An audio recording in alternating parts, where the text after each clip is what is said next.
Seems we've been getting a lot of TVC lately, which is kind of fun, especially people who love their TVC.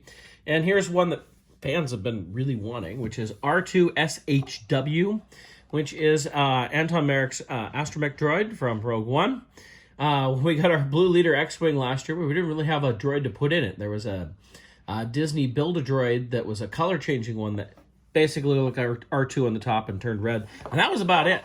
But what's really exciting here is if we look at the back of the card here, there's a lot of figures that aren't out yet. We see Cal Kestis here, Luke Skywalker from The Mandalorian, an artillery stormtrooper, Cassian Andor from Andor, Vel Sarita from Andor with the misspelled mission there you can see.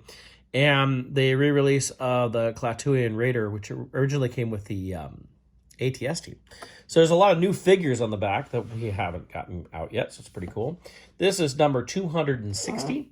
Let's go ahead and open him up and check him out. So this is, of course, the repaint of the, let's see, this goes way back to TVC from like 2010.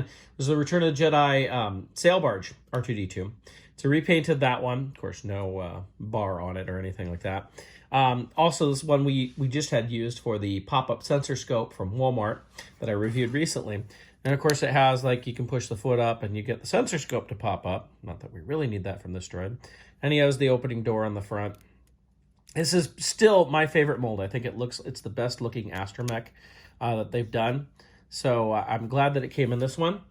Although that popping up sensor scope may be a problem when we put it in the X-Wing. We'll find out.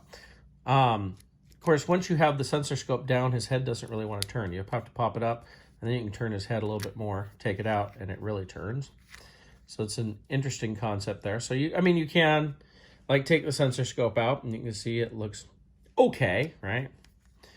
Whereas if you do it there, then you have a hole, right? So let's see what he looks like in the X-Wing. So here we have a Blue Leader X-Wing. I'm going to put him in with his foot down, so we have his sensor scope down. So see if that will fit right. Pop him in there. And it does. It doesn't pop up the sensor scope. It's pretty good. He looks pretty nice in there. Obviously, like if we compare to the picture, he's a little lower than in the picture there. But still, it's nice that we have now an astromech to go into our Blue Leader X-Wing that we got last year from Target. I guess if you really wanted to, he fits in there snug enough. You could have him sitting up a little higher so you can see him a little bit more if you wanted to do that. But it's really cool. I'm glad that Hasbro did this. I know when they came out with this X-Wing, a lot of people asked about getting the astromech to join this.